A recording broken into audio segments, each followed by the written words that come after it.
ရှင်းတော့ကတော့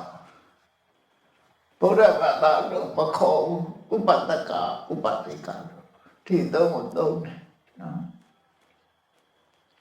ဗုဒ္ဓဘာသာဆိုတဲ့စကားကနောက်ပိုင်းကျမှဖြစ်ပေါ်လာတဲ့စကားလို့မှတ်သားရတယ်မြတ်စွာဘုရားလက်ထက်မှာတော့ဥပတကဥပတိကအမျိုးသားတွေကိုဥပတကလို့ခေါ်တယ်ဗမာတို့ကြတော့ဗမာနှုတ်နဲ့ကြိုက်အောင်လို့ဥပတကတယ်မဟုတ်ပဲဥပတကလို့ရေးချထည့်ခေါ်တာဒါဗမာရဲ့နှုတ်ကအဲ့လိုဖြစ်သွားနော်မြို့သမီးတွေကြတော့ပါတော့ဥပတိကမြို့သမီးတွေကြတော့သားရဲ့အထက်မှာဣကလေးပါတယ်ဥပတိကဒါကတော့ချင်းတာကိုပြောနော်စကလုံးဟာချင်းတာဆိုတာရှိဘယ်ဘာသာမှာဆိုရှိတာကြီးပဲအင်္ဂလိပ်မှာလည်းဟိနဲ့ရှိခွဲတာလည်းရှိတာပေါ့နော်အဲ့ဒါလိုပဲအမျိုးသားကြတော့ဥပတကအမျိုးသမီးကြတော့ဥပတိကဒါလိုခေါ်တယ်အဲ့ဒီကနေပြီးတော့ဗမာပြည်မှာတော့ဘုရားဘာသာဒီဘုရားဘာသာဆိုတဲ့အသုံးဟာဗမာပြည်မှာသာသုံးတဲ့စကားလုံးဖြစ်တယ်ဒီနာကဘုရားဘာသာနိုင်ငံတွေမှာတော့ထိုင်းမှာကျတော့ဗုဒ္ဓသာသနာလို့သုံးတယ်တိရိလင်္ကာနိုင်ငံကျတော့ဗုဒ္ဓကမ္ဘာလို့သုံးတယ်ဘုရားဘာသာလို့မသုံးဘူးအလုံးသိတဲ့အတိုင်းအင်္ဂလိပ်လိုကျတော့ Buddhist နောက်က is ထည့်ပြီးတော့ Buddhist ဒီလိုသုံးတာနော်အဲ့တော့ဒီအသုံးလေးတွေလည်းနားလည်ရင်တော့ကောင်းတာပေါ့အဲ့တော့ဘုရားဥပဒကဆိုတာအမျိုးသားတွေကိုပြောတာဘုရားဘာသာအမျိုးသားတွေကိုဆိုလိုတယ်အဲ့တော့ဥပဒကရဲ့အဓိပ္ပာယ်ကဘာလို့ဆိုဘုရားကို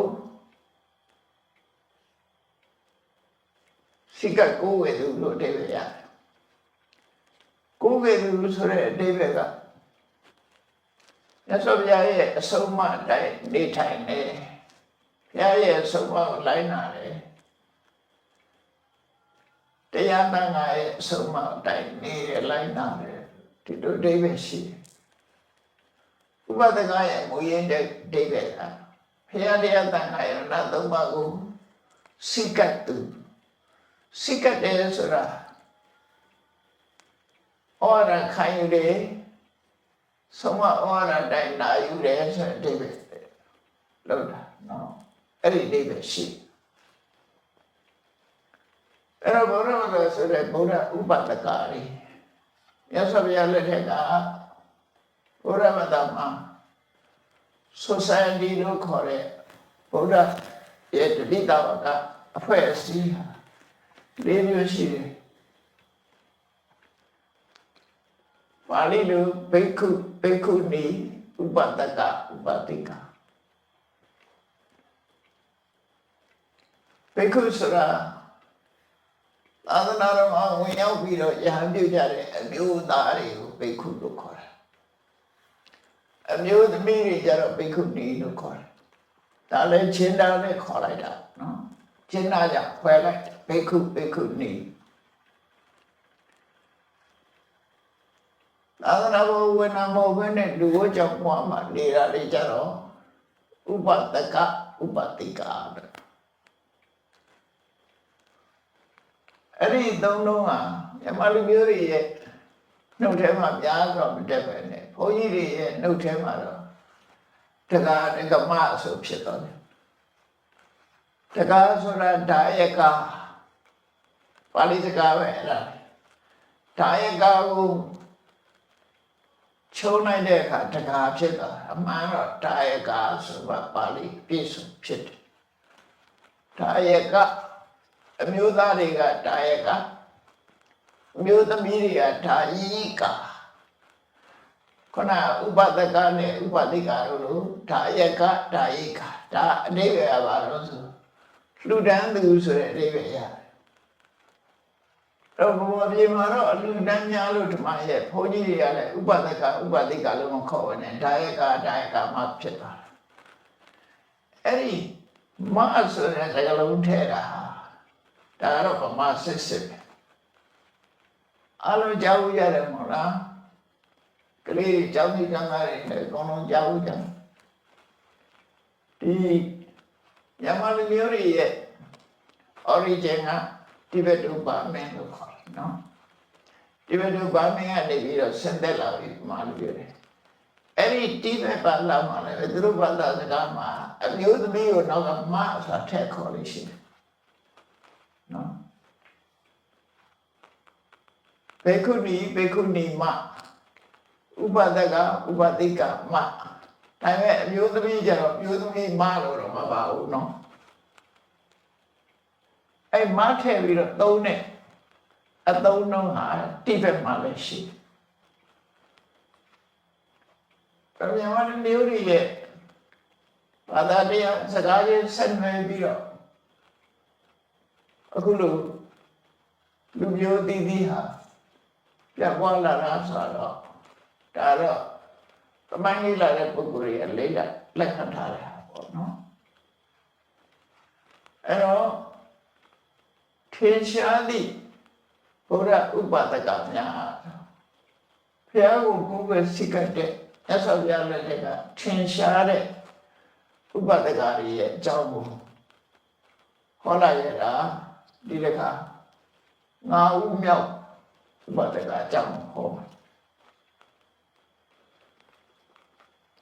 သူရဲ့နာမကတော့အမည်ကတော့မဟာနာမလို့ခေါ်တယ်မဟာနာမဆိုတာ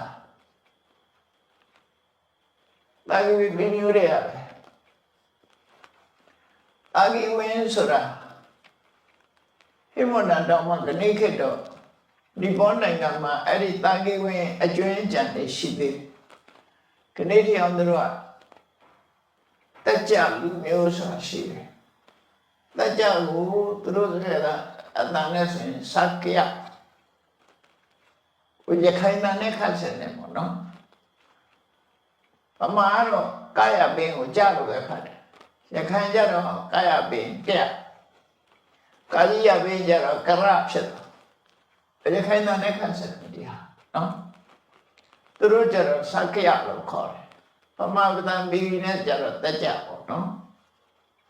ဒါတကယ်လို့အတန်တွေလေးရတော့ပွဲပြချင်တာအဲ့တော့သူတို့တက်ကြလူမျိုးတွေကဒီဘောနိုင်ငံမှာရှိတယ်ခဏချီအောင်သူတို့စကလုံးနေနဲ့ဗမာစကလုံးနေနဲ့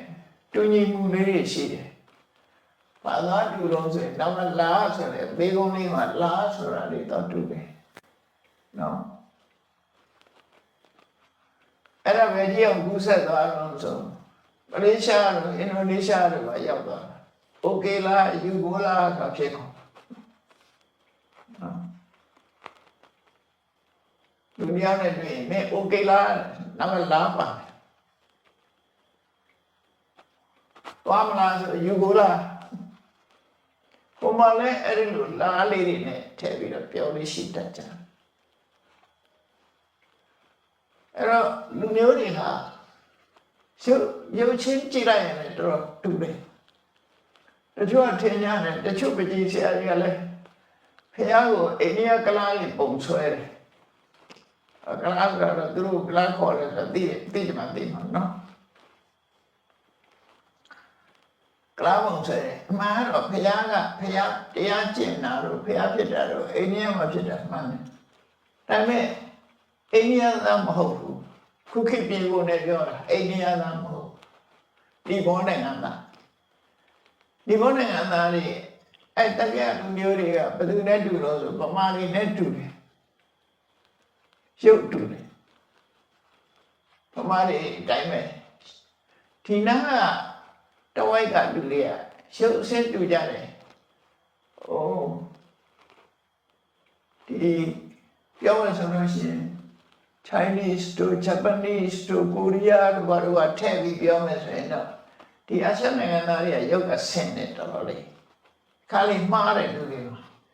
အင်ဒိုနီးရှားဖိလစ်ပိုင်မလေးရှားအကုန်လုံးတူကြတယ်နော်တူကြသိမကွာလူမပြီးတော့နှုတ်ဆက်ပြီးတဲ့နိုင်ငံခြားရောက်လို့ရှိရင်ထားပါတော့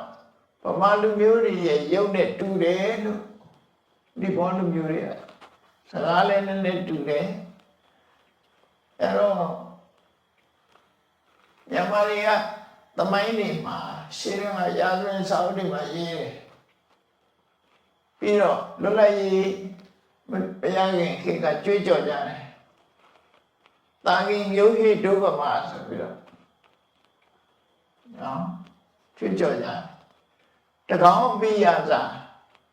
သမိုင်းမြန်မာရာဇဝင်သမိုင်းကိုကြည့်လို့ရှိရင်မြန်မာအစတကောင်ကဆိုပြီးတော့ဆိုတယ်ပထမဆုံးကတော့ပုံမြင်လို့အောင်မေ့နေကြတယ်အခုတူးဖော်လို့တွေ့တဲ့အခါကျတော့တကောင်ကတကယ်နောက်ပိုင်းမှာပြူလူမျိုးတွေနေလာတော့ဘုရားဝါဒတွေနေခဲ့တယ်ဆိုအခုတော့လက်ခံနေရ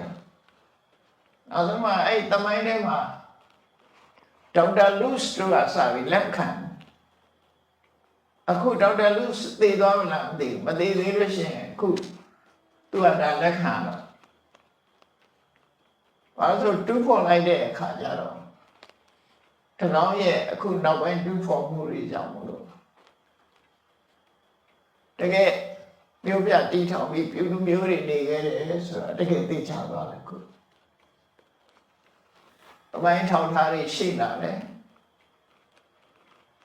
အဲ့တော့အရင်ကဆက်လာတယ်ပေါ့ထားပေါ့ကဲအဲ့မှာယမလူမျိုးတွေနဲ့ပုံသဏ္ဍာန်တူလို့အခုပြူလူမျိုးဆိုတာလေဘယ်သူရဲ့လို့တိတန်တာပြောရတော့ခက်တယ်အခုတောင်းသားဆိုတဲ့လူမျိုးတွေကသူတို့ပြူလူမျိုးလို့သူတို့ပြောတယ်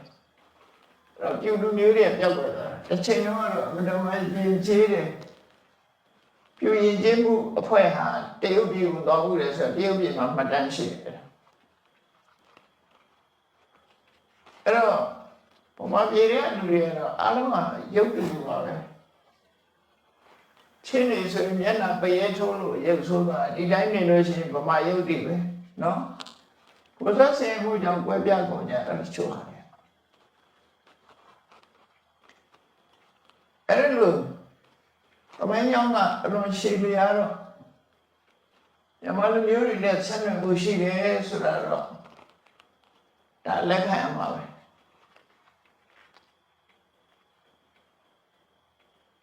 အဲ့တော့ဘုရားရဲ့ဥပဒကဆိုတာမဟာနာမဆိုတာအဲ့တာယုအမြင့်မျိုးတွေကမဟာနာမသူ့ကြောင့်ပြောတယ်မဟာနာမကကပိလဝမြို့မှာဝေဖွာတဲ့တာယုဝင်တူပဲမြတ်စွာဘုရားနဲ့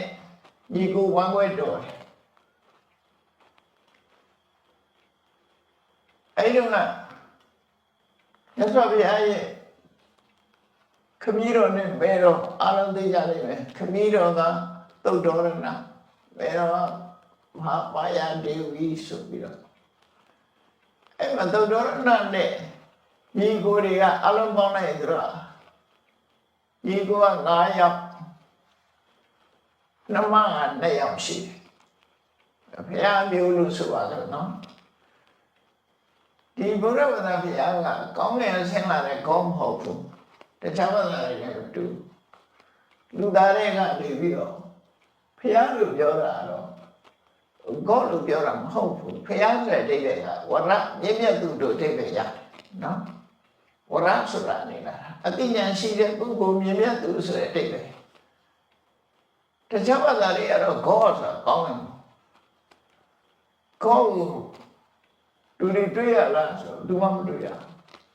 ကောင်းရင်ဘောကောပဲထားအတားထားအေးကြီးဘောကောရောတွေ့ရရတာ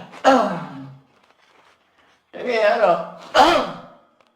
လူတွေကနတ်ကိုွယ်တဲ့သာသာပဲကိုွယ်နေကြတာကောင်းကင်ဘုံကနတ်ကိုွယ်တာလေရေပြင်ဘုံကနတ်ကိုွယ်တာဒါတေချာစဉ်းစားတဲ့ပုဂ္ဂိုလ်တိုင်းဒါလက်ခံနော်လက်ခံတယ်ကောဆိုတာနတ် အဲ့ဒီကောင်းတဲ့တိုင်းစကားပြောလို့ရလားသူကပြောလို့မရဘယ်သူနဲ့ဆက်ကောင်းတဲ့ဘဝကောကြတော့တမန်တော်နဲ့တမန်တော်ကပြောတော့ဝယ်လက်ခံပြီးတော့နေကြတာလေမြေပြင်ကနိုင်ရောလဲကိုယ်တိုင်စကားပြောရတာနိုင်ကတော့ပြောလာရုံအားလားနော်ဘုရားကြီးမှာနိုင်ကတော့ရှိတယ်မြေပြင်ကနိုင်ကလည်းနိုင်ကတော့ပြောရရုံရတယ်ကိုယ်တိုင်တန်းတဲ့စကားပြောလို့မရဘူးအဲ့တော့သူတို့ကတဆင့်ကန်ခုဘုရားဘာသာဖះကြတော့တကယ်သူတော်စင်ပုဂ္ဂိုလ်မြတ်လူသားတယောက်လူသားတော့တာမန်လူသားတော့မဟုတ်ဘူးထူးခြားပြည့်မြတ်တဲ့စိတ်နဲ့သဘောထားမြဲမြံပြီးတော့ယုံစင်ဟာစပြီးတာမန်ပုဂ္ဂိုလ်မျိုးမဟုတ်ဘဲနဲ့ထူးခြားတဲ့ပုဂ္ဂိုလ်တို့လောကမှာတခါဟီးရိုးဆိုတာလောကမှာပေါ်လာတယ်လေအမှန်တူနေမတူတာလူတော့လူပဲဒါပေမဲ့လူချင်းမတူတာတွေအများကြီးပညာရေးထက်တာတွေလည်းတယောက်နဲ့တယောက်တူတာမှမဟုတ်တာရသော်ဘုရားကျတော့ပညာရေးလည်းထက်တယ်ဒီချင်းတွေအားလုံးနဲ့ပြည့်စုံဒါမို့သူကလည်းလေ့ကျင့်လာခဲ့တဲ့ဘဝပေါင်းကလည်းအပဒမများအဲ့တော့ရသော်ဘုရားဘုရားဘာသာရေးကိုယ်ကနေတဲ့ဗုဒ္ဓဆိုတာတာဂိမင်းမျိုးတွေမှာကပိလဝမျိုးသောတရဏမင်းကြီးနဲ့မာယာဒေဝီတို့ရဲ့ဝမ်းမှာလူသားတယောက်ဝိဖွာလာခဲ့တယ်ဝိဖွာလာအဲ့တော့သောတရဏမှာညီ၄ယောက်ရှိတယ်သောတရဏဆိုတဲ့အဓိပ္ပာယ်ကသုဒ္ဓဩဒနာစင်ကြယ်သောထမင်းရှိသူဆိုတဲ့အဓိပ္ပာယ်ဩဒနာဆိုထမင်းထမင်းကအရေးကြီးတယ်မို့လားကားရှိနေမယ်ထမင်းမရှိရင်ဘယ်လိုလုပ်သုဒ္ဓရဏစင်ကြယ်သောထမင်းရှိဘူးအဲ့တော့သူညီတွေကြတော့နာမည်ကြီးစင်ကြယ်လေးတွေတော့ပေးထားတယ်ဩရဏဆိုတဲ့နာမည်လေးတွေနဲ့ထည့်ပြီးတော့ပေးထားတယ်သုဒ္ဓရဏရဲ့နောက်ကြီးကဘာလို့ဆိုသက်ကောဒနာသက်ကဥဒနာစွမ်းနိုင်သောထမင်းရှိသူနောက်တစ်ခါသုတ်ကောဒနာသုတ်ကဩရဏဖြူစင်သောထမင်းရှိသူနောက်တစ်ခုကဒေါတောဒနာတောင်းချိုင်တဲ့ဒေါတောဒနာဩရဏကြတော့ဒါရိနဲ့ဒေါတောဒနာဆိုဒေါတာဆိုတာဆေးရပြီးတော့ဆေးကြောအတန်းဆရာပြီးတော့ထမင်းရှိသူနောက်တစ်ခုကတော့အမိတောဒနာအမိတာဩရဏနော်မနိုင်ရှင်တော့ထူးခြားတဲ့ထမင်းရှိသူလို့ဩရဏနာမည်နဲ့ညီကိုလေးယောက်အဲ့ခေတ်က9ယောက်အလုံးပေါင်းလိုက်တော့9ယောက်နမ2ယောက်ရဲ့နာမည်ကတော့ဘာလဲတော့အမိတာရဲ့ပါဠိတာရဲ့ကလာလကာရီနည်းနည်းချစ်အဲ့နာမည်တွေနဲ့တွေ့နော်ခရီးခဲ့လေကလာလကာရီကတော့ဆင်းနေအဲ့နာမည်ဂရိတွေလည်းမဲ့တော့မယ်အမိတာနဲ့ပါဠိတာအလုံးကြီးကမောင်မ9ယောက်အခုမဟာနာမဆိုတာရသော်ဘုရားကတော့အလုံးသိတဲ့အတိုင်းသုတ်တော်ရဏမင်းကြီးရဲ့သားမဟာနာမဆိုတာတော့ဘုသူရဲ့သားတော်လို့ဆိုတော့တတိယသုတ်ကောဒနာရဲ့သားဖြစ်တယ်သူတို့ကညီကိုတယောက်မဟာနာမရဲ့အနုရုဒ္ဓရဲ့ညီကိုတယောက်ဖြစ်တယ်နောက်ရှင်အနန္ဒနော်ရသော်ဘုရားရဲ့လာလောက်ပဲကြည်တယ်ရသော်ဘုရားနဲ့တွေ့ချင်းတရားနာပြီးတော့သူကတတ်တော်ဖြစ်သွားတယ်မဟာနာမနောက်ကြတော့သူတက္ကရာကအဆင့်ရောက်တယ်ပေါ့ဘာသာရေးအဆင့်မှာအဲ့လိုသွားအဲ့တော့သူဟာနောက်ပိုင်းမှာသူအုပ်ချုပ်လာအဲ့တော့တခါမှသူတို့မှာဘာပြဿနာဖြစ်လာတော့ဆိုကံတိတိုင်းကောသလတိုင်းကိုအုပ်ဆိုးတဲ့ပတိနေရီကောသလမင်းကြီးကသူကမောနတော့ခေါ်တယ်မောနကိမောနဆိုအဂရိပင်သူတူတဲ့အုပ်ဆိုတော့ခုနလိုဘယ်သူနဲ့မှတိုင်ပင်ကြမလို့သူကအာလာပါဘိညစနေနဲ့အုပ် အဲ့တော့သူကဖျားနဲ့အမျိုးတော်ကျင်တော့ဘာလို့တော့ဆိုတာယဝင်ဒီကပိလုကိုလှမ်းပြီးတော့သူတို့သမီးလောင်းတောင်းတယ်ပေါ့နော်ဖျားနဲ့အမျိုးတော်ကျင်တော့သူတို့သမီးတောင်းတဲ့အခါကျတော့မပေးဘဲနဲ့မနေရဘူးဘာလို့ဟိုကအင်အားကြီးတယ်မပေးဘဲမနေရတော့ပေးရသူတို့တိုင်းနဲ့ဆွေးနွေးကြတယ်ဘယ်လိုလုပ်ကြမလဲသူတို့အမျိုးကိုသူများမပေးဘူးအမျိုးဆောင်တယ်အဲ့တိုင်းဝင်နေရနော်မျိုးဆောင်အခုလေအိန္ဒိယမှာတည်တည်ချာချာတော့မသိဘူးနော်အိန္ဒိယမှာဆောင်းရသည်ဆိုလို့ရှိရင်ဆောင်းခိုကိုတိဘက်လူမျိုးတွေဆင်းလာကြတယ်အဲ့တိဘက်တွေကအများကြီးပဲအိန္ဒိယရောက်လာဒါပေမဲ့တိဘက်အမျိုးသမီးတွေကအိန္ဒိယလူမျိုးတွေနဲ့အိမ်တော်ကြတယ်လို့မရှိဘူးအိမ်တော်ကြတယ်လို့မရှိဘူးကြားဘူးနော်တွေ့လည်းမတွေ့ခဲ့ဘူးအဲ့တိုင်းသူတွေကလည်းသူများနဲ့အိမ်တော်ကြဘူးသူတို့ကကိုမျိုးကိုထိမ့်သိမ့်တယ်ကိုအချင်းချင်းပဲသူများမျိုးရိုးကိုသူတို့တတ်တာပေါ့နော်အိန္ဒိယမှာမျိုးရိုးလိုက်တာတော့ရှိပါစံနေစံမြင့်ကြရင်တော့သူတို့ကြည့်တဲ့ပြဿနာတက်တယ်ဘာဖြစ်မှလည်းစမ်းမရှိတာတော့နေတာတို့ဆိုခွဲခြားဆက်ဆံမှုတွေဒါများအဲ့တော့သူတို့သမီးလောင်းလာတောင်းတဲ့အခါကျတော့တိုင်ပင်ဆွေးနွေးတော့မဟာနာမင်းကအကြံမဟာနာမအကြံပေးလိုက်တယ်သူ့သမီးတယောက်ရှိတယ်ပေါ့သူ့သမီးဆိုရင်အမေကသူ့အိမ်မှာသူ့ရဲ့ကျွန်းမလို့ခေါ်တာမရှိရဲ့ကျွန်းစနစ်ရှိတာနာဂမုံတာဆိုတာကျွန်းမသူကရုပ်ချောတယ်အဲ့တော့မဟာနာမမင်းကြီးကမျက်စိကျတော့အဲ့ကျွန်းမနဲ့ရှားထားတဲ့သမီးလေးကဝါသဘခတ္တိယလို့ခေါ်တယ်ရုပ်ချောတယ်အဲ့ဒါပေးမယ်ဟိုကောသလမင်းကြီးကလည်းပါတယ်တော့ကျတော့အမျိုးမစစ်တာလေးငါပေးနေခဲ့လိုက်မယ်မင်းတို့သေချာခီးဆိုင်ခဲ့သူ့အဖေနဲ့သမင်းတူတူစားမှရှိလက်ခံလို့ဆိုလို့လိုက်အဲ့ကျတော့လည်းဒီကဟန်ဆောင်ပတ်ဆောင်ကတော်တော်လုပ်တယ်လူကြီးကနော်သမင်းတူတူစားတယ်ဆိုတော့ဒီကရင်ရထားတဲ့အခါကျတော့သမင်းမွေးကြီးပြင်မဟာနာမဘုရင်ကထိုင်ပြီးတော့သမင်းပွဲမှာထိုင်ပြီးတော့လက်၌အဲ့ကြတော့သမီးလာလေးဖေနဲ့တူတူစားရအောင်ဝါသဘခတ္တိယကလာထိုင်မန်းတူတူမစားဘူးနော်အဲ့ဒီထိုင်တဲ့အချိန်မှာမင်းချင်းတယောက်ကစားလေးတစ်စားယူလာပြီးတော့အရှင်မင်းကြီးဒီမဲ့အရေးကြီးတဲ့စားလာပါလေလက်ထဲထည့်လိုက်ကဲသမီးစားနဲ့အဖေကိစ္စရှိတယ်ဆိုထားဟောစားဟောလာကြည့်တဲ့လူကဟုတ်တယ်သူ့ဖေနဲ့သမင်းတူတူစားတယ်လို့သတ်မှတ်ပြီးတော့အဲ့ဒါသူတို့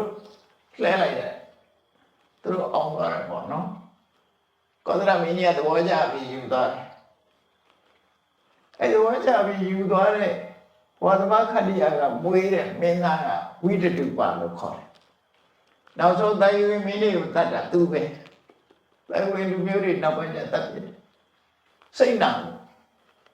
အဲ့တော့ခွဲခြားဆက်ဆံမှုအားကြည့်လို့ရှိရင်စိတ်နာတဲ့တစ်ဖက်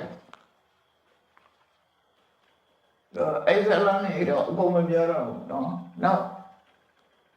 စသိန်းလူသိန်းသွားတယ်ဆိုဝိတ္တိကဆွေမျိုးတွေစီရွယ်ရောက်တော့သွားလေးလာကြည့်တာပေါ့သူကလည်းဟိုမှာယာရုတွေစစ်သူကြီးယာရုထီအောင်ပေးတာဖခင်ရဲ့အမျိုးဆိုပြီးတော့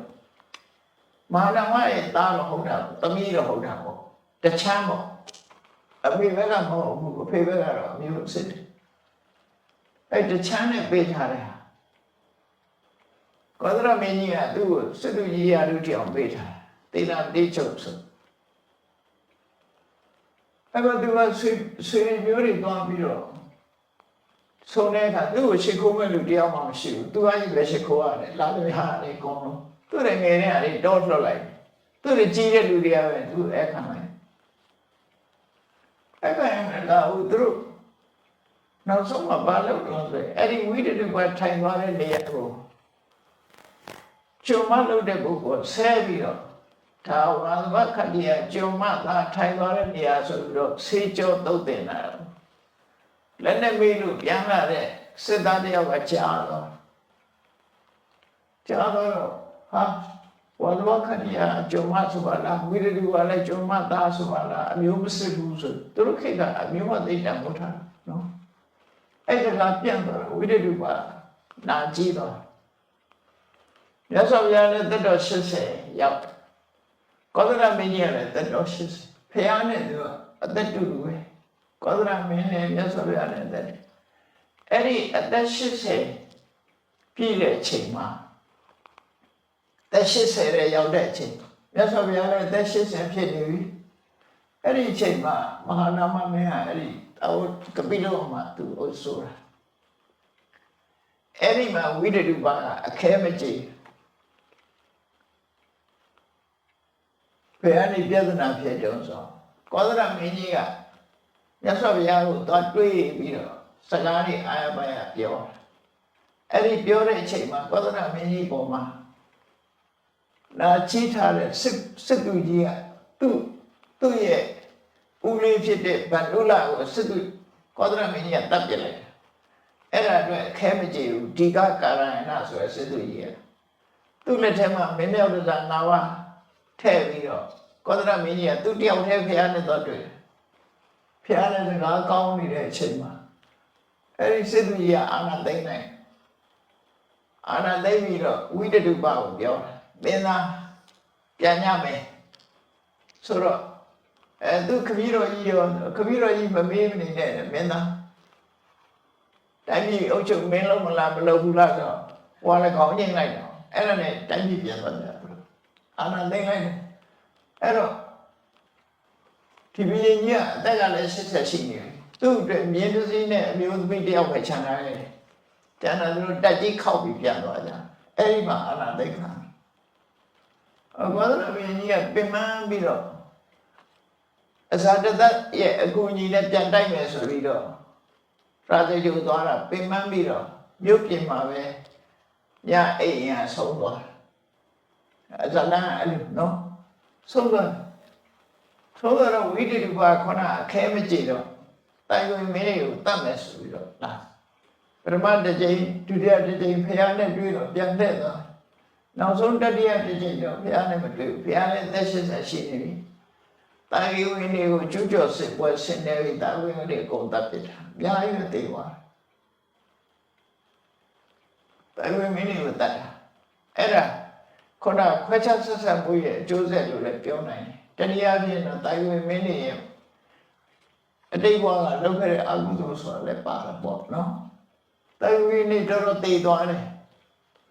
အဲ့ဒီအနေနဲ့တချို့ကမှပြေပဲရောက်လာတဲ့ထွက်ပြေးတယ်လို့ဘာလို့တည်သမိုင်းကအဲ့လိုဆက်တယ်နောက်ဝိတ္တုကတပ်ဖြတ်ပြီးသူကမဟာနာမကျတော့သူနဲ့အဘိုးတော်တာသူ့အမေရဲ့အဖေကိုအဲ့မဟာနာမကျတော့အသက်ဘူးတိုင်ပဲခေါ်သွားတယ်သူ့အဖိုးလမ်းရောက်တဲ့အခါကျတော့ထမင်းစားမယ်ဆိုတော့ဝိတ္တုကအဖိုးခေါ်လိုက်ထမင်းတူတူစားမယ်ဆိုတော့ဘုရားမဟာနာမပြင်းကြီးကဒီသူ့သားလို့ဆိုပေမဲ့သူသမီးကမွေးတာဖြစ်ပေမဲ့သူတို့ဇာချင်းခွဲထားတာဆိုဘယ်တော့မှတူတူမစားဘူးအသေးပဲခံမယ်အဲ့ဒါသူကဘာလို့လဲဆိုရေချိုးလိုက်အောင်ပဲဆိုပြီးတော့ရေထဲမှာဆင်းပြီးရေချိုးရင်းကငုံရင်းကနေပျောက်သွားလိုက်ရှာမတွေ့တော့အဲ့ဒါမဟာဓမ္မရဲ့ဇလံအဲ့ဒါဆုံးသွားတယ်နော်မဟာဓမ္မဇလံသူနောက်ဆုံးမိတ်ဘုရားအဲ့ဒီမှာဆုံးတတ်တော့မဟာဓမ္မဘူးအဲ့တော့ဒီကြားထဲမှာသူနဲ့ပတ်သက်တဲ့သုတ်တန်လေးတွေမဓမ္မစိတ်လာကြကောင်းတယ်ပေါ့နော်အဲ့ဒီသုတ်တန်လေးတွေကိုမှတ်သားဖို့လို့သူသက်ရှိတင်ရှားချိန်ခါကာလတုန်းကရသော်ဘုရားစီသွားရသော်ဘုရားစီရောက်တဲ့အခါမှာသူလျှောက်တယ်တခါတော့က သူကပိလုမြို့ရသော်ဗျာဒီကြတော့ကြောင်းမှသတင်းသုံးနေတဲ့အချိန်ဖျားစီရောက်တော့သူကရှောက်တယ်အရှင်ဖျားတဲ့အခုကပိလုကမြို့ကအမတမလူစီကားနေတယ်တဲ့စီကားတယ်လမ်းတွေကလည်းပဲကျင်းတယ်ရှေးအောင်မြို့တွေဆိုလမ်းတွေကကျင်းတပည့်တော့ကျောင်းကနေပြီးတော့ညနေမြို့ထဲပြန်သွားတဲ့အခါပြရတယ်လွတ်လာတဲ့ဆင်းနဲ့လည်းတိုးပြီးလွတ်လာတဲ့မြင်းနဲ့လည်းတိုးပြီးအခါတလေထိတ်မရတဲ့ယထာနဲ့လည်းတိုးပြီးအရင်မူးလာတဲ့ကောင်နဲ့လည်းတိုးပြီးရတယ်ပေါ့အနေရီလဲရီနဲ့လည်းလမ်းကြားထဲမှာဆုံပြီးတယ်အဲ့ဒီအချိန်မှာတပည့်တော့ရသော်ဘုရားကိုအာယုပြုလို့မရဘူးတဲ့ဘုရားကိုအာယုပြုလို့မရဘူးတပည့်တော့အဲ့ဒီအချိန်မှာဆိုလို့ရှိရင်လွတ်သွားတယ်ပေါ့ဒါလူဘယ်သူပဲဖြစ်ဖြစ်ဒီလိုပဲဖြစ်မှာအနေနဲ့ကျုံလာတဲ့အချိန်မှာမေ့ပါနော်အဲ့တော့သူကစဉ်းစားတယ်ရသော်ဘုရားရှောက်တယ်တပည့်တော့အဲ့ဒီအချိန်ကြီးငါသေသွားလို့ရှိရင်ငါကောင်းသူတွေရောက်မှာမဟုတ်ဘူးသူကအဲ့လိုစဉ်းစားပြီးအဲ့ဒီအချိန်မှာသူစိုးရိမ်စိတ်တွေနဲ့ကြောက်လန့်စိတ်တွေနဲ့သေသွားလို့ရှိရင်သူကောင်းသူတွေရောက်မှာမဟုတ်ဘူးကောင်းတော့သေခြင်းဖြစ်မှာမဟုတ်ဘူးသူရဲ့တမန်တော်ဘွားကောင်းမှာမဟုတ်ဘူးလို့မြတ်စွာဘုရားရှောက်တဲ့အခါကျတော့မြတ်စွာဘုရားမဟာနာမအမေမကြောက်ပါနဲ့တဲ့မစိုးရိမ်ပါနဲ့ဘာကြောင့်လဲဆိုလို့ရှိရင်မင်းမာနဲ့တရားနဲ့မင်းရဲ့စိတ်ကိုနှစ်ပေါင်းများစွာတရားနဲ့ထုံထားတယ်တရားနဲ့ထုံဝန်းထားတယ်သီလနဲ့ထုံဝန်းထားတယ်သုဒ္ဓဆိုတဲ့ဘောသုဒ္ဓတွေနဲ့ထုံဝန်းထားတယ်တရားဓမ္မတွေနာပြီးတော့ထုံဝန်းထားတယ်စာကလို့ခေါ်တဲ့ဒီဝန်တို့မစ္စရိယကင်းတဲ့စိတ်တွေနဲ့ထုံဝန်းထားတယ်အသိပညာနဲ့ထုံဝန်းထားတယ်ဆိုလိုတာတတ္တသီလသုဒ္ဓစာကပညာလို့ဆိုတာအရင်ချင်းကောင်းနေပေါ့နော်အရင်ချင်းကောင်းနေသီလနဲ့ထုံတယ်ဆိုတာဘာလို့ပြောတာလဲဆိုသူကိုယ်ရဲ့သီလထိမ့်သိမ်းဆောင်ချောတယ်ငါးပါးသီလလုံနေအမြဲလုံပြီးသူ့ကိုယ်သူကျင့်တတ်အောင်ဖြစ်တယ်သူစိတ်ကငါးပါးသီလသူလုံနေဆိုတာကိုစိတ်ထဲမှာအားပါရှိတယ်တရားနဲ့ထုံမှန်းနေဆိုတော့သူဘုရားကိုကြည်ညိုတယ်တရားကိုကြည်ညိုတယ်နော်သူကြည်ညိုတဲ့စိတ်တွေနဲ့သူစိတ်ဟာထုံမှန်းတာနော်သုဒ္ဓဆိုတော့သူတရားနာတယ်တရားနဲ့ပတ်သက်တဲ့ဘုသုဒ္ဓတွေရှိတယ်အဲ့ဒါနဲ့သူစိတ်ထုံမှန်းတာစာရဆိုတာသူဟာပေးရကြွေးရမယ်အေရမျိုးတွေမှာဘယ်တော့မှတွန့်တိုတာမလုပ်ဘူးမစ္စရိယမရှိဘူးတွန့်တိုမှုမရှိဘူးအဲ့တွန့်တိုမှုမရှိတာနဲ့သူကနေထိုင်လာရတာဆိုစာရနဲ့ထုံမှန်းပညာဆိုတာဘာလို့ဆိုလောကကြီးမှာဘယ်အရာမှမမြဲဘူးအလုံးတနေ့ကြလို့ရှိရင်ဒီအဆုံးသတ်သွားကြမှာပဲဘယ်သူမှမမြဲဘူးဆိုတဲ့တဘာဝတရားတွေသင်္ခါရတရားဆိုတာဘယ်တော့မှမမြဲဘူးပြောင်းလဲနေတာလားဖြစ်တယ်ဆိုတာအဲ့ဒီအသိပညာနဲ့လည်းထုံမှန်းထားတယ်ဒါကြောင့်သူစိတ်ဟာတာမန်ဒုစရိုက်တွေနဲ့ရောထွေးနေတဲ့စိတ်မျိုးမဟုတ်ပဲနဲ့တရားဆိုတဲ့ယုံကြည်မှုတွေသူ့ရင်ထဲမှာအပြည့်သီလဆိုတဲ့ကိုယ်ကျင့်တရားတွေနော်သုဒ္ဓဆိုတဲ့တရားဓမ္မဘုံသုဒ္ဓတွေစာငါလို့ဆိုတဲ့လူမှုတမ်းမှုပေကံရရောမှုတွေပညာလို့ဆိုတဲ့ဘယ်ရာမှမမြဲဘူးအလုံးမှာကိုဖြစ်ချင်တယ်မဖြစ်ဘူးဆိုတဲ့ဒီအသိဉာဏ်တွေနဲ့ထုံဝန်းထားအဲ့တော့အဲ့ဒီအသိဉာဏ်တွေနဲ့ထုံဝန်းထားတဲ့စိတ်ဟာတဲ့ဘယ်တော့မှအောက်ကိုမဆွဲပါဘူးတဲ့အပေါ်ပဲတက်သွားမှာပါဆိုပြီးမြတ်စွာဘုရားဥပမာလေးနဲ့ဟောတယ်ဥပမာမဲ့တဲ့ထောပတ်အိုးပဲဖြစ်ဖြစ်စီအိုးပဲဖြစ်ဖြစ်မြေအိုးထဲမှာထောပတ်လေးထည့်ထားမယ်စီလေးထည့်ထားမယ်အဲ့ဒီအိုးကိုမြုပ်ပြီးတော့ရှည်ထဲမှာခွဲမယ်ဆိုလို့ရှိရင်အိုးချမ်းခွဲတွေကတော့အောက်ကျသွားမှာပဲစီတို့ထောပတ်တို့ကတော့အပေါ်တက်လာမှာပဲအဲ့ဒါလိုပဲမင်းရဲ့မုံမြတ်တဲ့စိတ်တွေကတော့အပေါ်ပဲရောက်လာမှာပါအောက်ကိုမဆွဲပါဘူးဆိုလိုတာအပယ်မကျပါဘူးလို့အဲ့ဆိုပြပြောနော်ဒ ဒီခန္ဓာကိုယ်ကြီးရတော့တဲ့သိရဆိုရင်အလုံးသိကြတာရှံဝါလူတွေဆိုပဲဖို့ရှေးဝေးဖို့ဘာလို့တော့မိသကျိုးစတဲ့ထက်ပြဖြစ်သွားနော်ဒါခန္ဓာကိုယ်ရဲ့ရုပ်ခန္ဓာကြီးရဲ့အဆုံးသတ်ကတာပဲအဲ့လိုမဟုတ်ဘူးမြုပ်တယ်ဆိုလို့ရှိရင်နော်ပိုးကောင်တွေစားမယ်ဆွေးမယ်ရိုးစုဖြစ်မယ်နောက်ပိုင်းကျဒီခန္ဓာကိုယ်ကြီးကတော့ဒီတိုင်းတော့မှာပဲအဲ့တော့ပိုးစားမယ်တော့ဒီမြုပ်အယိုးချမ်းမယ်မိသကျိုးရင်လည်းပြာပဲဖြစ်သွားမယ်သို့တော့လောက်ထားတဲ့ကုသိုလ်ကောင်းမှုလေးတွေကတော့ထောပတ်အိုးတွေကထောပတ်တွေလိုပဲအပေါ်တက်သွားမှာပါကောင်းတဲ့ဘုံရောက်သွားမှာပါဒီလိုပြောလို့မြဲတယ်လို့ပြောတာမဟုတ်အကြောင်းအနေနဲ့မြတ်စွာဘုရားဟောတာနော်အကြောင်းအနေနဲ့ဟောတာအဲ့တော့ယုတ်ခန္ဓာကိုယ်ကြီးကတော့ဒီလိုပဲဆုံးရှုံးပျက်စီးသွားမှာပဲတရားသီလသုဒ္ဓဆာကပညာလို့ဆိုရဲဒီချင်းတွေနဲ့ကိုယ့်ဘဝကို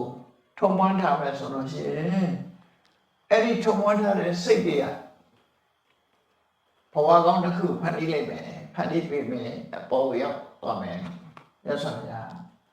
အဲ့လိုခေါ်ပြီးတော့မကြောက်ပါနဲ့ဒီစိတ်တွေရှိနေလို့ရှိရင်လူစရာမသေးတဲ့လူတော့မရှိဘူးသိပါမယ်ဒါပေမဲ့လို့သိရတာဟာအရှုံးမရှိဘူးဆိုလိုတာကလူဘဝကသိပြီးတော့နတ်ဖြစ်တဲ့ဆိုရင်မြေအိုးခွဲပြီးတော့ရွှေအိုးရလိုက်တာနဲ့တူတူပဲလူနဲ့လူဘဝနဲ့နတ်ဘဝဆိုတာအများကြီးกว่าခြားတယ်ပေါ့နော်အဲကြောင့်မြေအိုးခွဲပြီးတော့ရွှေအိုးရလိုက်တယ်လို့ပဲအရှုံးမရှိဘူးအမြတ်လူဘဝသိပြီးတိရစ္ဆာန်ဘဝရရင်ရှုံးတာပေါ့တရေကြသွားလဲရှုံးတာပြိတ္တာဖြစ်လဲရှုံးတာနော်အဲ့တော့အရှုံးမရှိအောင်ဘာလို့ဆိုရင်ခုနပြောတယ်ကိုယ်ရင်နဲ့နှလုံးထဲမှာရှိတဲ့သူတော်ကောင်းစိတ်ဓာတ်တွေဟာဒါအရှုံးမရှိဘူးဒါကိုသတိထားပြီးတော့ထိမ့်သိဆောင်ရှောက်အောင်ဖြစ်တယ်ဆိုတော့ဒါကိုခေါ်တယ်နော်မြတ်စွာဘုရားအဲ့ဒီမှာနောက်တစ်ခါမှလည်းပဲအဲ့ဒီစကားမျိုးရှောက်ဘူးလေသူဟာလေခေါင်းမျိုးရဲပြောင်းဝင်တဲ့အခါမှာရှင်စိုးတွေမြင်းစိုးတွေနဲ့တွေ့တဲ့အခါမှာသူဖះကိုအာမပြုနိုင်မှုတရားကိုအာမပြုနိုင်မှုလွတ်သွားတယ်အဲ့ဒီချိန်များသိလို့ရှိရင်သူဘယ်လိုများနေမလဲမကောင်းတဲ့စိတ်နဲ့သိသွားရင်သူကောင်းတဲ့သူတွေရောက်ပါမလားလို့ဆိုမြတ်စွာဘုရားဟောလို့ဆိုအဲ့ကြအဲ့သုတ်တံမှာတော့မကြောက်ပါနဲ့တဲ့ဒီအရိယသူတော်စင်တွေရဲ့သောတပန်ဆိုတာသူကဘယ်လိုအနေထားရှိတယ်လို့ဆိုမြတ်စွာဘုရားပေါ်မှာနှစ်ကာလယုံကြည်တဲ့ပညာနဲ့ယုံကြည်တဲ့တရားတရားပညာရှိတဲ့တရားဒီမှာရှိတရားပေါ်မှာနှစ်ကာလယုံကြည်တဲ့ပညာပါတဲ့တရားတန်ခါပေါ်မှာနှစ်ကာလယုံကြည်တဲ့ပညာပါတဲ့တရားရှိတယ်ငါးပါးသီလလုံးတယ်အဲ့ဒီအရင်ချင်းလေးရနဲ့ပြည့်စုံတဲ့သောတပန်ပုဂ္ဂိုလ်ရဲ့စိတ်ဟာဘယ်ကူမှလွဲချော်ပြီးတော့မသွားဘူးနိဗ္ဗာန်ကိုပဲဥတည်သွားနိုင်မယ်ဥပမာပါနဲ့တူလို့ဆိုလို့ရှိရင်တဲ့သူကဒီသစ်ပင်ကြီးတစ်ပင်ဟာအရှိဘက်ကိုင်းနေတယ်အရှိဘက်ကိုင်းနေတဲ့သစ်ပင်တစ်ပင်ကိုခုတ်ဖြတ်လိုက်မယ်ဆိုရင်အဲ့သစ်ပင်ဟာအရှိဘက်ပဲလဲမှာပဲတေးချသူကိုင်းနေတာအရှိဘက်ကိုင်းအရှိဘက်ပဲလဲမှာတေးကြတယ်အဲ့ဒါလိုပဲရသော်ဘုရားရဲ့တပည့်တော်ကားလေးရဲ့စိတ်ဓာတ်ဟာနိဗ္ဗာန်ဘက်ကိုကိုင်းနေတာဖြစ်သောကြောင့်တဲ့ဘဝတစ်ခုဆုံးသတ်လိုက်ဒီဘဝဆုံးလိုက်တာနဲ့တပြိုင်နက်ကောင်းတဲ့ဒီဘက်ကိုရောက်တော့မှာပဲလို့အဲ့ဒီဥပမာနဲ့မြတ်စွာဘုရားသူ့ကိုအားပေးစကားပြောခဲ့တာအားရှိအဲ့ဒါလို့ဒါလူအရင်ချင်းလို့ခေါ်တယ်သောတပန်ဖြစ်ပြီးဆိုတဲ့ပုဂ္ဂိုလ်တရားပါဖះပေါ်မှာယုံကြည်မှုမပြောင်းလဲဘူးတရားနဲ့ပတ်သက်တဲ့ယုံကြည်မှုမပြောင်းလဲဘူးတန်ခါနဲ့ပတ်သက်တဲ့ယုံကြည်မှုမပြောင်းလဲဘူးနောက်ငါးပါးသီလနဲ့ပတ်သက်လို့ရှိရင်အသက်ထက်တန်ဖိုးထားပြီးတော့အသက်လောက်မြန်လို့တာမဟုတ်ဘူးအသက်ထက်မြန်လို့လေလို့ဆိုတယ်နော်အသက်နဲ့ငါးပါးသီလနဲ့ဒီနှစ်ခုရွေးချယ်ရမယ်ဆိုရင် အသက်ပဲအသေးခံမယ်ငါဝတိနာဖြစ်ခံမှုဆိုအဲ့ဒါအသက်ထက်ပြန်လို့ရလို့ခေါ်တယ်အဲ့ဒါလောက်ထိအောင်တိလပြန်လို့မှုက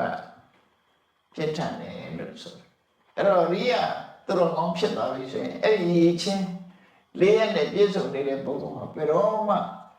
ငရဲတို့တရိษံတို့ပြိတ္တာတို့ဆိုတဲ့ဘုံတွေကိုမရောက်ဘူးလို့မြတ်စွာဘုရားသူဟောတာဘယ်လိုပဲမေ့နေနေဘယ်လိုပဲခိတ္တခဏလေးမှာဆင်းရဲဒုက္ခတွေကြုံလို့မေ့သွားနောက်ဆုံးမှအဲ့ဒီပဲရောက်တော့မှာပဲလို့ဆိုလို့နော်တေခဏိကျတော့ဒါကြောင့်မလို့လူတွေဟာတေခဏိကျမလို့လို့ကမရအောင်စောစောကလေးကနေခုနဒီကိုယ်စိတ်ကိုညှစ်တာအများနဲ့ကောင်းတဲ့ဘက်ကိုအများနဲ့ညှစ်နေရညှစ်နေမှလုပ်လို့ရအဲ့ဒါကိုရေးချတယ်ပေါ့ချိုးတေခဏိကျမဟိုကန်ဒီကန်ဟိုကလုပ်တာလို့မရဘူးအဲ့လိုကြတယ်နော်ဘာလို့ဆိုတော့တေရမှကြောက်တာလူတိုင်းဟာတေရမှကြောက်တယ်အဲ့တော့တေခင်တဲ့ကိုယ်စိတ်တွေကကောင်းတဲ့ဘက်ကိုညှစ်ပြီးကောင်းတဲ့အရေးချင်းတွေရှိနေမယ်ဆိုရင်ဘာမှကြောက်စရာမရှိဘူးလို့ဒီလိုဆိုလို့အဲ့မှာတခါတော့မ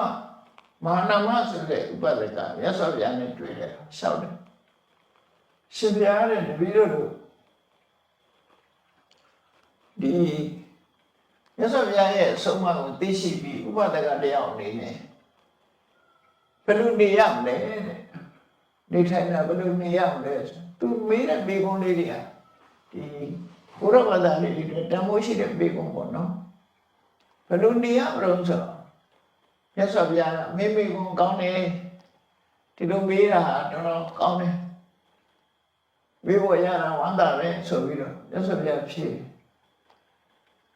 ဘုရားဥပဒကတယောက်ဟာတဲ့ဘုရားကုံကိုအာရုံပြုနေဘုရားကုံကိုနားလည်အောင်မြတ်စွာဘုရားရဲ့အရေးချင်းတွေကိုနားလည်အောင်ဣတိပိသောဘဂဝါအရဟံသမ္မာသမ္ဗုဒ္ဓအဲ့ဒါဘုရားရဲ့ကုံအရေးချင်းကိုခေါ်တယ်ဒီဘုရားမှာဒီကုံအရေးချင်းရှိတာမဟုတ်ဘူးဘုရားဆိုတာအဲ့ဒီအရေးချင်းရှိတယ်ဘယ်ဘုရားပဲဖြစ်ဖြစ်နော်အရဟံသမ္မာသမ္ဗုဒ္ဓဝိသသရဏသမ္ပန္နဆိုတဲ့အဲ့ဒီအရေးချင်းတွေကိုသိအောင်လုပ်ပြီးဘုရားပေါ်မှာနှစ်ကယုံကြည်မှုဆိုတာရှိရဘုရားကုံကိုအာရုံပြုနေတဲ့အချိန်မှာတဲ့ဆိုတော့ပမာရီဆိုရင်ဘုရားရှိခိုးကြတယ်ပေါ့နော်ဘုရားရှိခိုးနေတဲ့အချိန်လေးမှာကိုအာယုစုတိုက်ပြီးဘုရားရှိခိုးနေတဲ့အချိန်လေးမှာတဲ့ရာဂဆိုတဲ့တမတဲ့စိတ်တွေမဖြစ်ဘူးဒေါသဆိုတဲ့မုန်းနေတဲ့စိတ်တွေမဖြစ်ဘူးမောဟဆိုတဲ့တူဝေဒာတွေလည်းမဖြစ်ဘူးအဲ့ဒီအချိန်မှာငြိမ့်နေနော်ဒေါသလည်းမဖြစ်ဘူးရာဂလည်းမဖြစ်ဘူးဒေါသလည်းမဖြစ်ဘူးမောဟလည်းမဖြစ်ဘူးဒါတွေကအကုသိုလ်တွေကိုအဲ့ဒီအချိန်မှာဒါလေးမဖြစ်ဘူးတဲ့မဖြစ်ရုံနဲ့မကဘူးဖျားဆိုတဲ့အာယုံပေါ်မှာစိတ်ဟာတန်တမတ်မတ်ရောက်ရှိပြီးတော့နေတော့သူဟာဘာလေးဖြစ်တယ်ဆိုဖျားဆိုတဲ့အာယုံပေါ်မှာစိတ်ထဲမှာကျဉ်းညူဝမ်းသာမှုဖြစ်တယ်ကျဉ်းညူဝမ်းသာမှုဖြစ်လို့ပီတိဖြစ်တယ်ပီတိဖြစ်တော့ကိုယ်ကာယဟာစိတ်ရောနှလုံးရောအေးချမ်းတယ်ဖျားရှိခိုးနေတဲ့အချိန်မှာလို့အေးချမ်းမှုတွေခံစားရတယ်အဲ့ဒီအေးချမ်းလာလို့ရှိရင်ဘာဖြစ်လဲဒုက္ခစိတ်ချမ်းသာမှုတွေရတယ်စိတ်ချမ်းသာမှုရင်ဘာဖြစ်လဲဆိုတမာရီစိတ်ကငြိမ်းလာတယ်ငြိမ်းလာတဲ့စိတ်ကလေးနဲ့အမှန်တရားကိုသိလာအဲ့ဒီလိုလောကကြီးမှာဒီမငြိမ်းချမ်းတဲ့အများရဲ့စိတ်တွေအများရဲ့စိတ်တွေကမငြိမ်းချမ်းကြဘူးပူလောင်နေတယ်ပူလောင်တဲ့စိတ်ရှိတဲ့ထဲမှာကိုယ်ကငြိမ်းငြိမ်းချမ်းချမ်းနေနိုင်တယ်ဒေါသဖြင့်ပျက်စီးနေတဲ့စိတ်ရှိတဲ့အထဲမှာကိုယ်ကအေးချမ်းတဲ့စိတ်ကလေးနဲ့နေတဲ့ဆိုတာအလုံးကိုကောင်းတယ်ဒါကြောင့်ဘုရားကိုအာရုံပြုပြီးတော့နေနောက်တရားအာရုံပြုပြီးတော့နေသံဃာကိုအာရုံပြုပြီးတော့နေကိုနေတဲ့ရနောက်တစ်ခါကိုယ်သီလကိုကိုယ်အာရုံပြုပြီးတော့နေကိုလူခဲ့တန်းခဲ့တာတွေကိုအာရုံပြုပြီးတော့ငါပါအနှမျိုးမဖက်လူခဲ့တန်းခဲ့ရဲဆိုတာလေးအာရုံပြုပြီးတော့နေနောက်တစ်ခါဓာတ်တွေပြမာတွေဆိုတာလူဘဝတုန်းကသူတို့ကအခုပြောတဲ့တတ္တသီလသုတ္တစာကပညာဆိုတာတွေရှိခဲ့လို့သူတို့ဟာနတ်ပြည်ရောက်သွားကြတယ်ကုသိုလ်တွေလုံးလုံးနတ်ပြည်ငါတို့လည်းပဲသူ့မှာရှိတဲ့တရားမျိုးသူ့မှာရှိတဲ့သီလမျိုးသူ့မှာရှိတဲ့သုတ္တစာကပညာမျိုးတွေငါမှလည်းခုရှိနေတယ်ဆိုပြီးတော့နှိုင်းရှင်ပြီးတော့ နတ်တွေရဲ့အရေးချင်းကိုယ့်ရဲ့အရေးချင်းနှိုင်းယှဉ်ပြီးတော့ကြည့်ရအောင်ဒေဝတာနုဒတိလို့ခေါ်တယ်နော်ဒေဝတာနုဒတိဆိုတာနတ်ကိုအမှတ်ရတာပြောတာမဟုတ်ဘူးနတ်တွေနဲ့ကိုယ်နဲ့ compare လုပ်တာပြောတာ compare လုပ်ကြည့်ဒီနတ်တွေကဘာကြောင့်နတ်ပြည်ရောက်တာတော့အချောင်ရောက်တာလားမဟုတ်ဘူး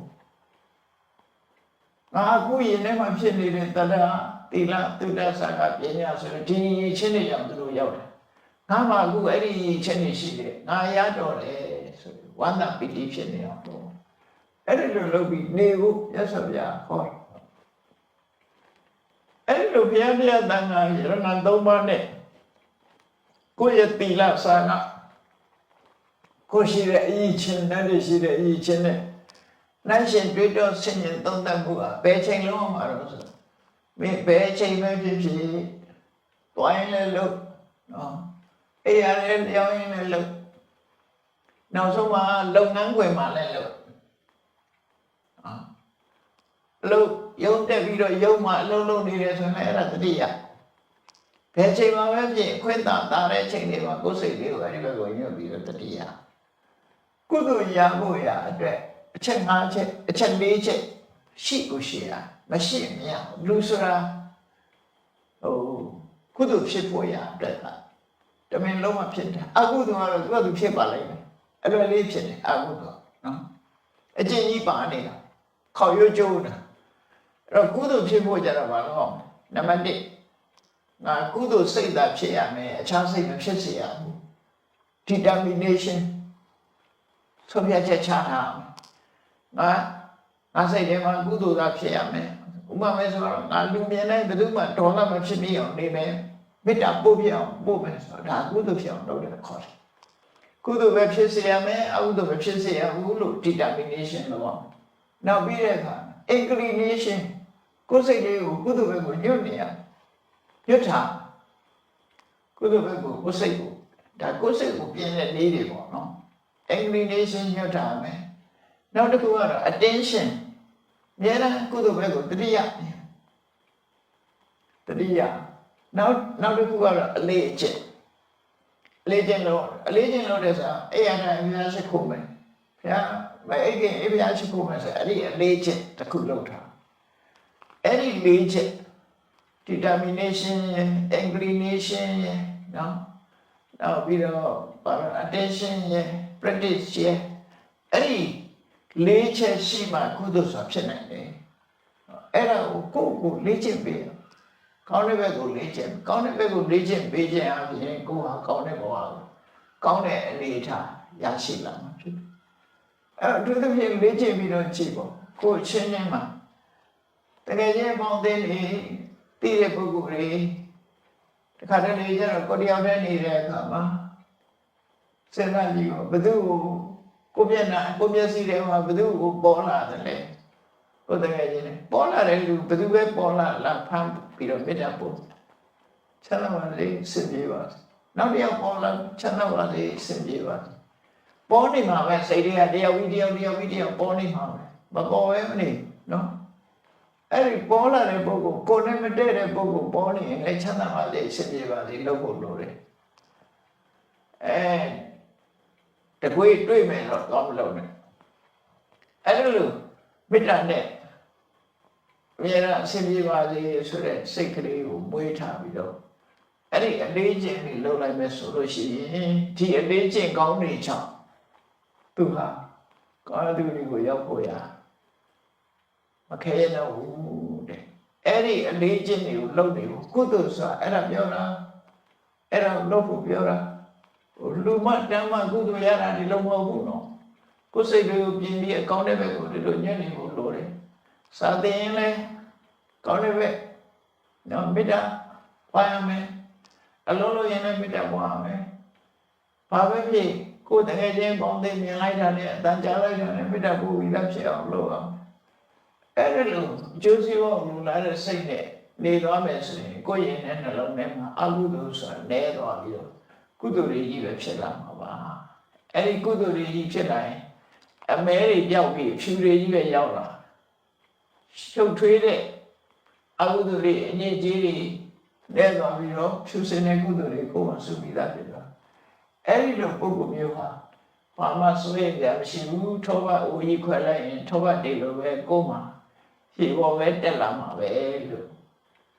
ဒီပါဏာမသုတ်တံမှာမြတ်စွာဘုရားဒီလိုခေါ်ထားတာကိုနာယူမှတ်သားပြီးတော့ကိုယ်ကိုယ်တိုင်လိမ့်နာကျင့်သုံးမှုဒါမြတ်ဘုရားရဲ့ဆုံးမတရားလေးပဲဖြစ်တယ်ဘုရားဥပဒကထင်ရှားတဲ့ဘုရားဥပဒကတွေထဲမှာမဟာနာမဒီကနေ့ခေတ်ဘုရားဘာသာတွေအတွက်များစွာအတိရအောင်ဘုရားကိုလျှောက်ထားခဲ့တဲ့သူဘေကုန်းတွေတခြားမဟာနာမနဲ့ပတ်သက်တဲ့သုတ်တန်လေးတွေလည်းစိတ်ဝင်စားကြဒီလိုဒါတွေနဲ့ပတ်သက်ပြီးတော့ဟောကြားထားတာလေးရှိဒါကြောင့်မို့တရားချစ်ခင်သူတော်စင်ပြိဿပေါင်းတို့ကိုယ့်ရဲ့နေ့စဉ်ဘဝမှာမဟာနာမကိုမြတ်စွာဘုရားဟောခဲ့တဲ့တရားဓမ္မတွေအတိုင်းလိုက်နာကျင့်သုံးရမယ်ဆိုရင်ကိုယ့်ဘဝဟာတမိုးရှိတဲ့ဘဝဖြစ်မှာဖြစ်တယ်လို့ကိုယ်စီနှလုံးထားပြီးကြိုးစားအားထုတ်နိုင်ကြပါစေကုန်သတည်း